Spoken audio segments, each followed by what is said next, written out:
Are we on? You're on. Let me just say this. A lot of people pretend to be songwriters, artists, and when they try to write songs and put them out in the world and expect people to call them geniuses because that's what they think they are. They use a lot of metaphors, you know. A lot of times sex, is involved. They're writing about somebody they hate, somebody they love to hate. They write about drugs, rock and roll, edgy stuff. And a lot of the metaphors are for pussy. They'll call pussy something.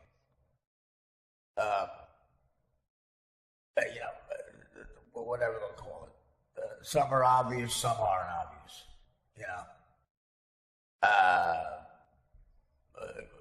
Bruce Springsteen, one of the best artists ever, called Pussy Secret Garden.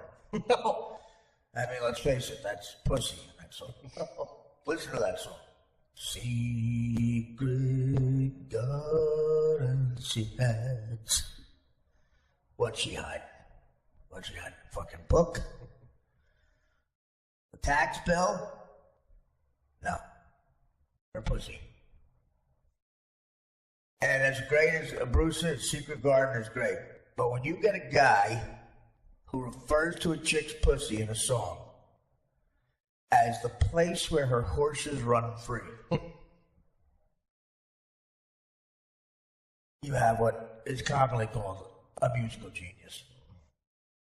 To the place where your horses run free. And what's he thinking about? All the jockeys that were there before me. Think of that.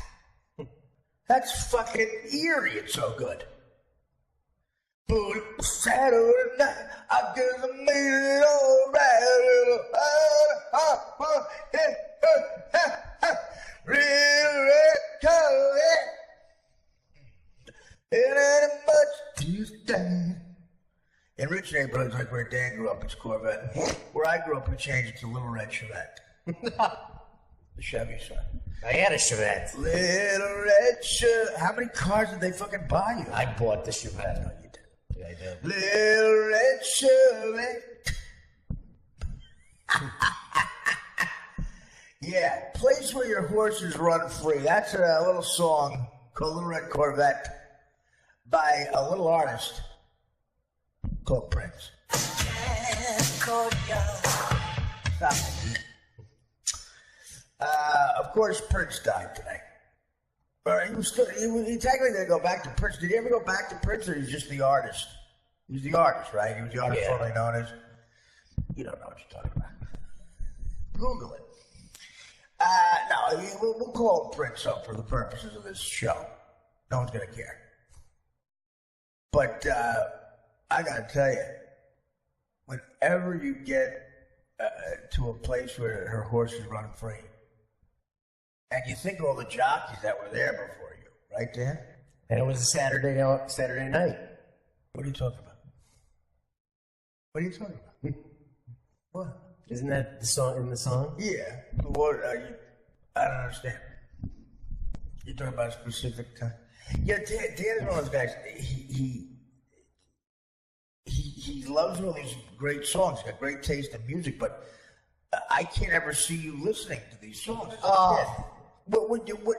Like you had no friends. What would you do? You would be by yourself. I had friends. You can't name one. They're all chicks. You would be with your girlfriends and you would watch. No. You would. I didn't have to have a lot of friends. I had cousins lived on the same block. When did you listen to Little Red Corvette? With who? When would you rock out to that? Well, that was in. When did that come out? I was already on. When did you come out? In the radio. I was already in radio at that time, so. Yeah, well, but I have every time. I have a friend named Stan Lawrence that got me into Prince very early. Every time I was my one black friend. Your friends. Every time I ask your friends, you go, well, that was radio. What does that mean? You didn't have any friends in radio? Yeah, I did. Stan Lawrence was one of them. Who's Stan Lawrence? He's a guy that I worked with. Oh, he's not a friend. He's the one that got me into Prince very early. What did he do? You got to hear this stuff. That's exactly what he said. And then what'd you do? Go home by yourself? Then I said, you got to listen to Springsteen. And then, of course, he didn't talk to me for a while. Why? Kidding. I think you're saying. So you went by home by yourself and you were listening to Prince. You go to clubs, right? I went to clubs. We went to Wisconsin because you can drink when you were, I think, 16. You have a picture of you at a club. Yes. What would you wear? Huh? What would you wear at a club? You never went to a club. Sure I did. Dan, I mean, let it out, man. We would drive up to Wisconsin because you could drink when you were 16. So what does that mean? You would go to music clubs. I would see Cheap Trick in the early days, or I would see Styx. You watch? What do you mean music clubs? You would go to a concert. They would know it would be music clubs. It would be. Who'd you go there with? Stan Lawrence? I would go there with Stan sometimes. Sure. You did? Yeah. I would go there with Sharon, my girlfriend. This is the one from the third grade? Yes. You had a girlfriend from the third grade on to when you... Well, that's what you just said. That's what you said. You said... No, I met her when we were 15, 16. So it was you, her, and Stan most of the time. Any other guy friend? Well, what about the kids you swam naked with? I didn't stay in contact with them after high school. Did you have any contact with him? I would go sometimes with Gary Meyer, the guy that I worked with on the radio. Well, he was much older. Yes, right. Way 15 years older. That's what I mean. But I would still go. Like Lou Pearlman was older than you, say. Yeah.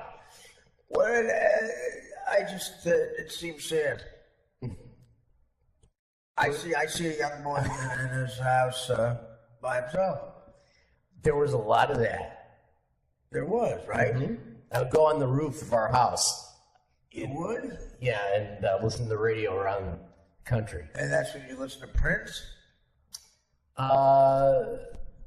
No, I was already in radio, so I would get but I would listen to, I had a Walkman. Yeah. I had Did you pretend that was a person? I had an 8-track player in my car. Did you pretend they were people? What?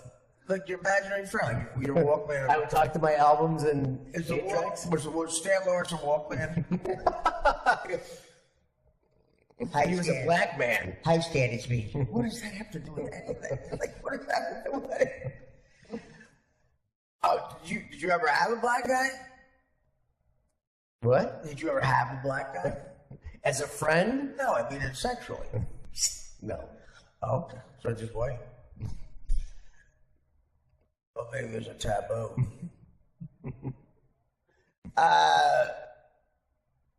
Probably the Walkman was probably Stan, the walk stand. Hi, Stan. It's me. Like Wilson and Castaway with Tom Hanks. Well, we're up on the roof again, Stan. Thank you for turning me on to Prince. Little red carpet. Did I tell you about Bruce Springsteen? I don't know. Because Prince is one of those artists you get into by yourself as a guy. It's weird.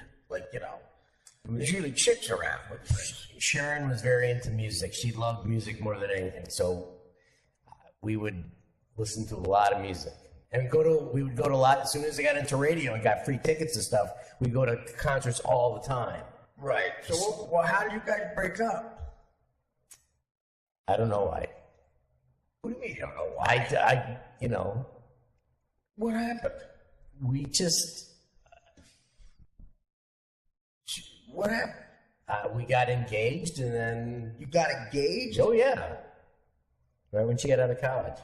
Did she wonder why you avoided her sexually? No, she did not. That was not the problem, trust me. Oh my God, what's creepy? What's a raper? Would you have sex to music like Little Red Corvette, or what song? Oh, it would be The River, for sure. You would fuck to The River? Oh, yeah. That's the creepiest thing I've ever heard in my life. You have sex to the song The River? No, but that album was on all the time. Uh-huh. I think it's fair you bring that up on Prince, the night Prince dies. Would you at least say something else? Where's Sharon now? She is in, she splits time between Chicago and Minneapolis. She does. Oh, so she's in the Prince land. Yes, she is. What does she do? She sells these chairs that you get massages on. Right. That's what she does. What do you mean she sells chairs? She sells these massage. She sells chairs. Yeah, massage chairs. Why you get chairs? Well, no, not regular chairs, but a massage chair, like at the mall. Really? Yes. Like with the face plant in it? No. The ones where you sit back that give you a massage. So a reclining chair. Yes. Yeah. How much? What do they charge for calling that a fucking massage? Those are very expensive. Yeah. Well, Brian Williams is on. I'm watching him on MSNBC, and he's telling the same story. That he had a friend named Stan Lawrence, and a girlfriend from the third grade. He just lost all credibility, Brian Williams. Prince, I'll tell you, he was always a guy. There was never a choice or a thing about his sexuality. I'll tell you. Little Richard came in, and he pretended Little Richard there was a choice there. Shut up. I'm before the Beatles. Shut up. He said nothing androgynous about Prince. Prince like broads, man. You could tell that. I think Sinead O'Connor accused him of tying her up in the basement, doing like a Phil Spector thing. But, again, he had the flu. That's what you heard originally. He had the flu. They found him in the elevator. Okay, we'll buy that for a little while. Now it comes out, we're doing this podcast at 2 a.m. It comes out that, when he was in the hospital last week for 5 days, he had to stop and get immediate treatment. And again, he called it the flu. That's what you do. You don't want to alarm people. Turns out he got treated for a drug overdose. And he almost died. They had to give him a shot of adrenaline that brought him back. Like one of those narco shots. That's the story we're getting. Dan, where is that story from? It's just a generic paper that prints out on the internet. Where is that from? TMZ. It is? That's TMZ? Okay. So they're very reliable. Yeah, and they've been, for the last 3 hours, they've been hinting at it. They had him outside of Walgreens yesterday, going more than 2 times this week. I mean, they must have been following the guy. Well, yeah, he's an enormous star. That's what TMZ does. That's like saying the carpenter was going, boy, this carpenter, he must have been framing a house. This plumber must have been working on a clogged toilet all day. That's what TMZ does. If an enormous rock star, an icon, goes to the hospital out of nowhere for 5 days, they tend to follow them. That's what TMZ does. They get a fruity kid who likes that shit, they give him a bike. Yeah, so, he went to the Walgreens by himself. I've been there trying to talk to pharmacists. Oh, God. I took a pharmacist to do an early refill. Well, Mr. Lang, this is a 42-day supply. And it's been 3 days. Yeah, well, I dropped it. Again? This is the 5th time this month you've dropped it. They took it away from me at the airport. You flew in between now and 14 hours ago? Yeah, I had an emergency. I had an emergency Tuesday night gig. Why am I laughing? I had an emergency Tuesday night gig. So I don't understand. You dropped it on the plane after they took it from you. I was on a plane. They were taking it from me, and as I handed it to the guy, I dropped it. So you're combining all three lines. Yes. I'm going for a Brian Williams. Trifecta. Oh. What's the matter with you? I was laughing so hard I pulled a muscle. Oh, God. Jesus Christ. Oh, stop. Why are you kissing up to me right now? What is with the over laughter and the kissing up? You laugh so hard you pulled a muscle. Who's buying that bullshit? Pulled a muscle in my stomach. What? I did. What am I? I'm not faking it. Jesus. Are you okay? That's better. Are you all right? Yes. All right. My God, you're so feminine. You gotta see it. You look like a pregnant chick with cramps. Do you have any muscle tone? No. No, I know. You're very soft. Oh. My legs, maybe, because I walk so much. Whenever Dan has to show me something on the computer, he kneels down next to me like Girl Scouts around a fire, and he shows me on the laptop or whatever, the iPad. And the last time you were doing it, I had to ask you to stop. I had to make up in the shoes because I couldn't take it. I guess I'm very homophobic. Oh, I felt like I really felt weird. Like you were kneeling, and the way you had your hand between your legs, and you were showing it to me, and you were exactly like how a woman sits. And I was holding the computer. How could I have my hands between my legs? Well, you had your other hand. You had it with one hand, and you were kneeling like it was the girls just want to have fun video. And I felt like Captain Lou Albano. I felt like the dad. I guess I'm homophobic. But listen, I'm no Stan Lawrence. I was doing a bit, and all of a sudden you yell out. Do you have a hernia? No, I just pulled a muscle. That happens. By the way, you got to calm down with these hockey game yells. You're in the other room there. It's double overtime. You're in the other room there, and this is how I know he's not a fruit. Because he likes hockey right now. Like Blackhawk hockey, that's so weird. Stanley Cup champions. Yeah, but it's like there's 5 series away from a cup. Fucking hockey, they play forever. And Arietta threw a no-hitter tonight. Cubs won. He yelled that out too. That's what you did.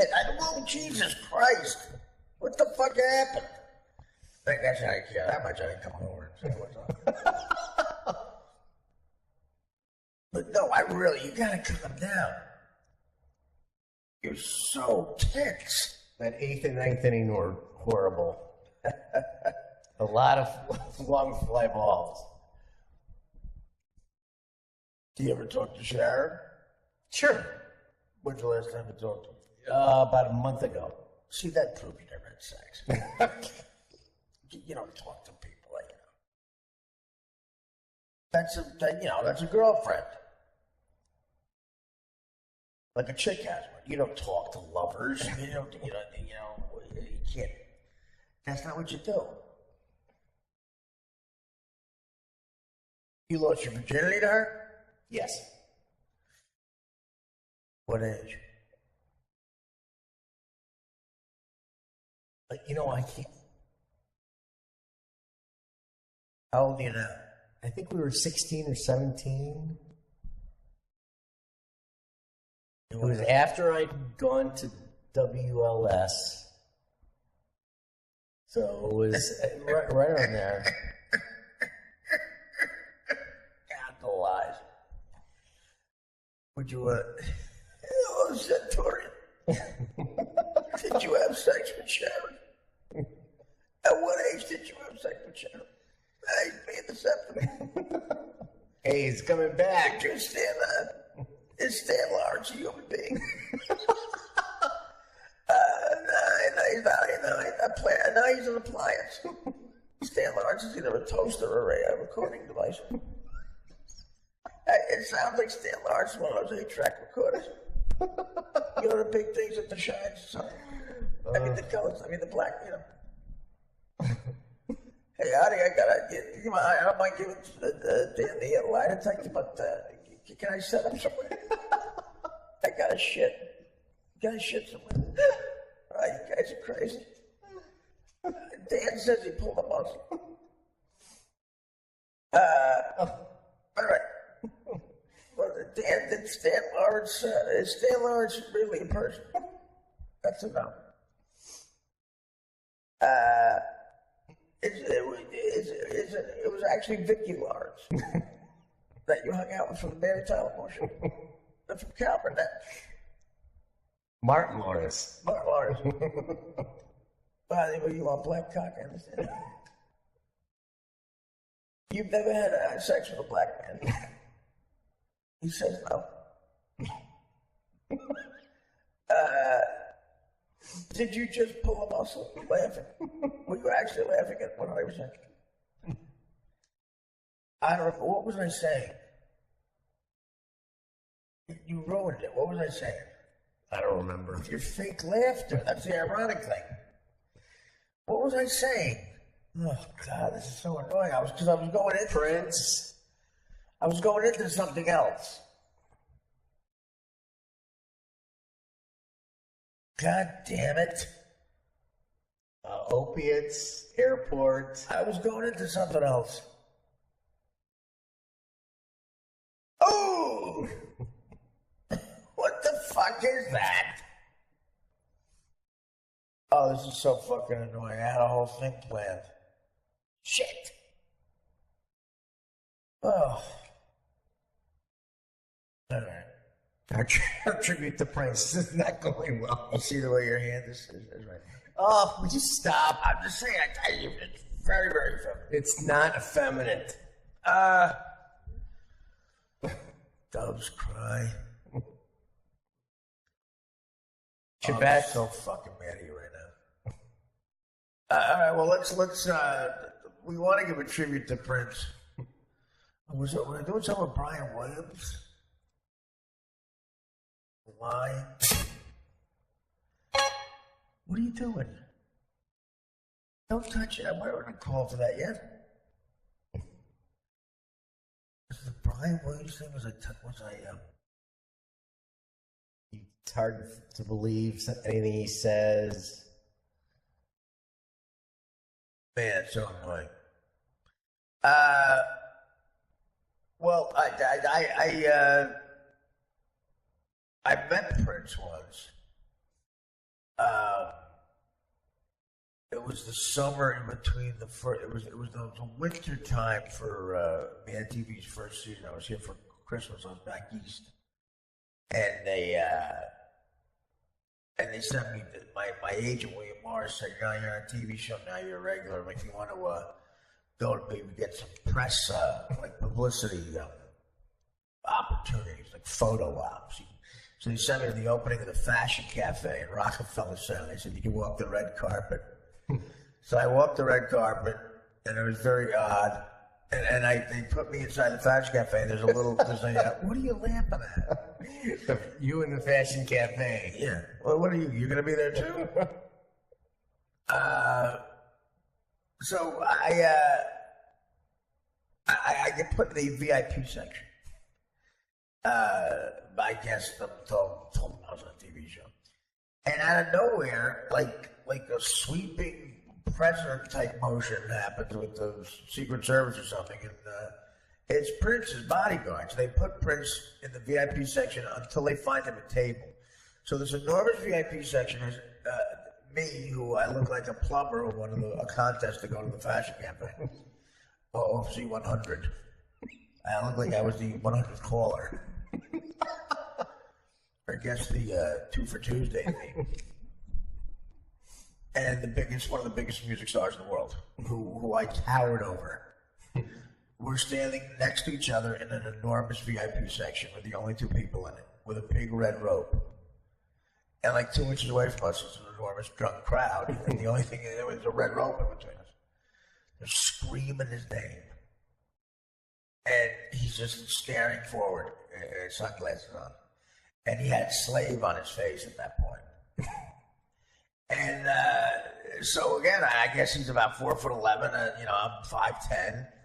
And I'm 28 years old, I'm drunk, and he probably is wondering, what the fuck, who am I? Why is this guy in the VIP section? Maybe I'm local security. And I'm like, I'll never meet Prince again. I should say something to him. And I'm trying to think of what to say. And I noticed the bodyguards are going to come get him because his table's ready. I'm like, I got to say something to him. And I'm drunk. And I go, fuck it. I go, hey, dude. And that's exactly what I said. And he looked up at me and he went, what?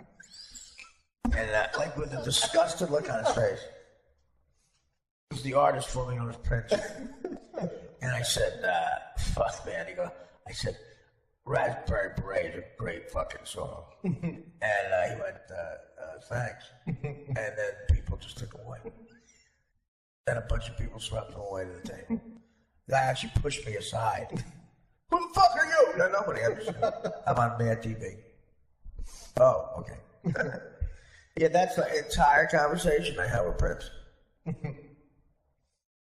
I said, dude. And he looked up at me and said, what? Like this guy. I said, Raspberry Beret is a great fucking song. Drunk. Like I'm spilling Jack Daniels on his ruffles. His ruffled scarf thing that he wore. And he said, thanks. He went away. That's like backstage at the Beacon Theater. I met Greg Allman.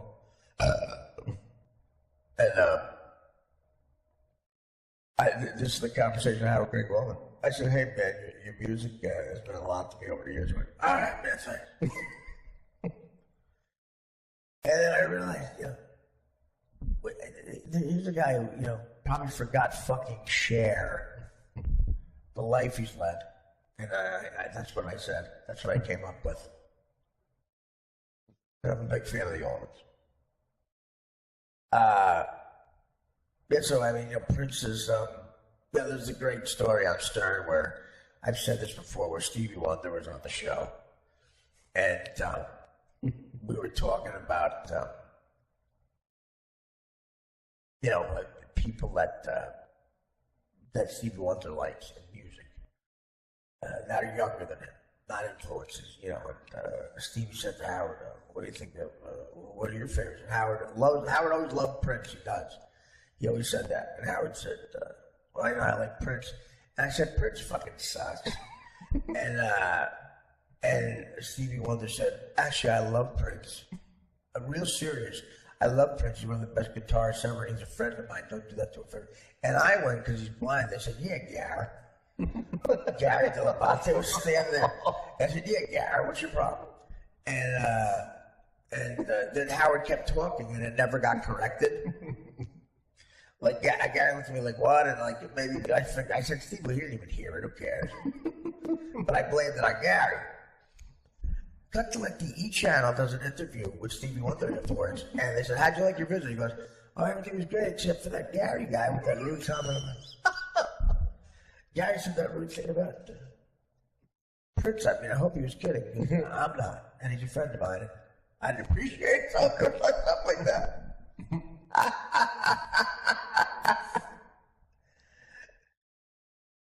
That's a rude thing to say as a friend of mine. Yeah, Gary.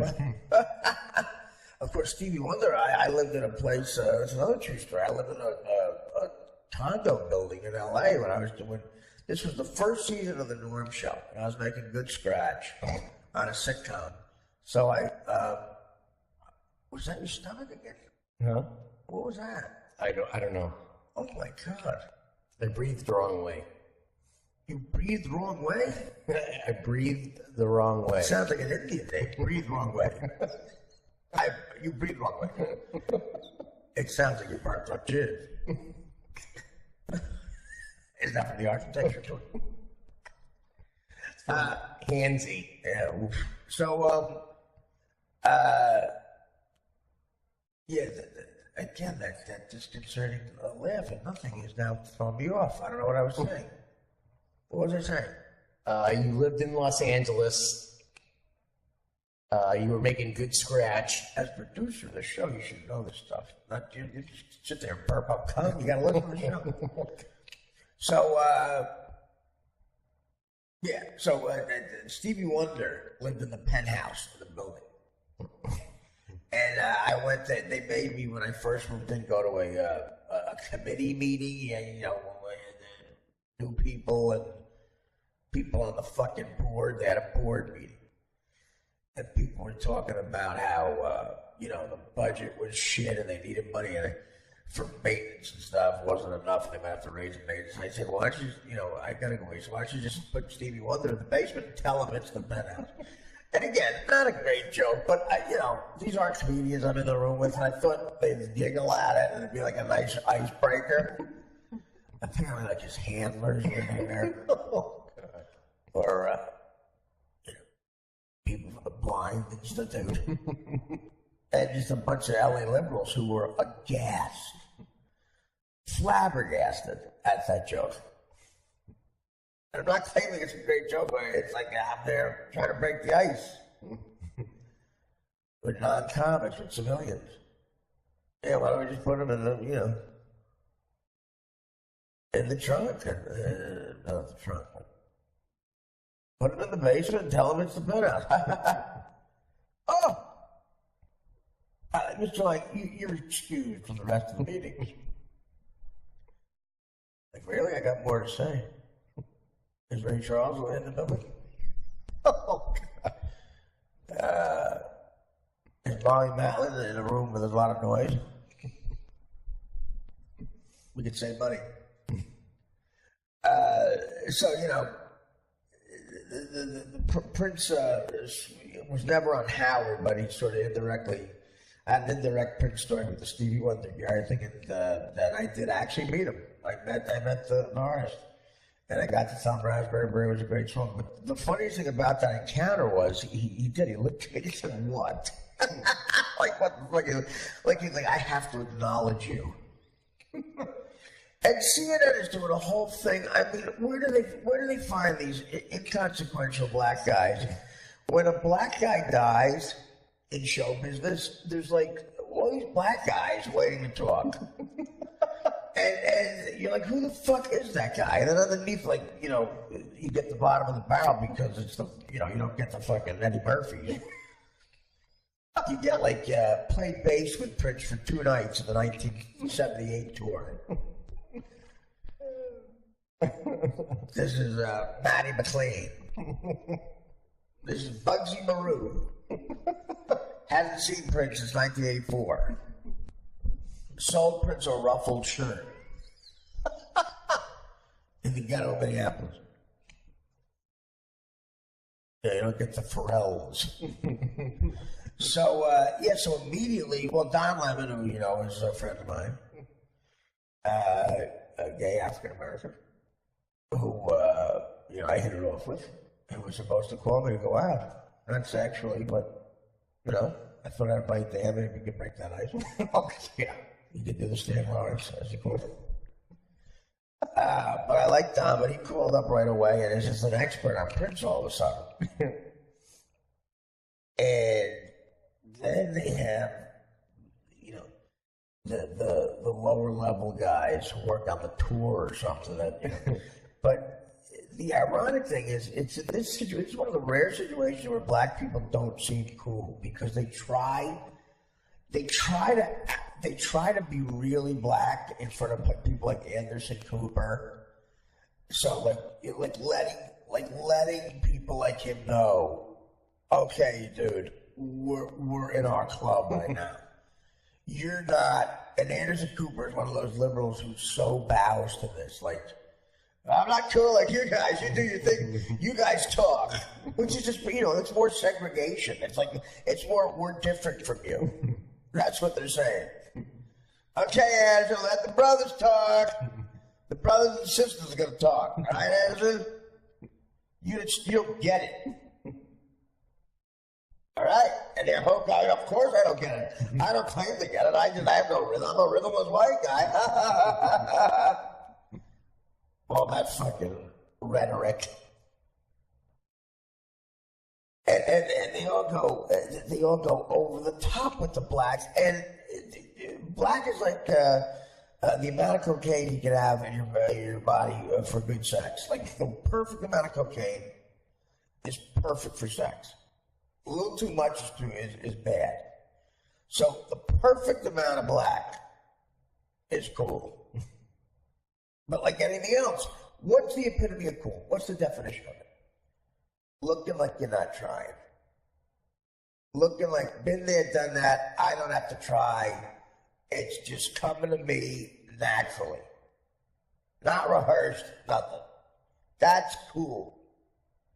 Cool is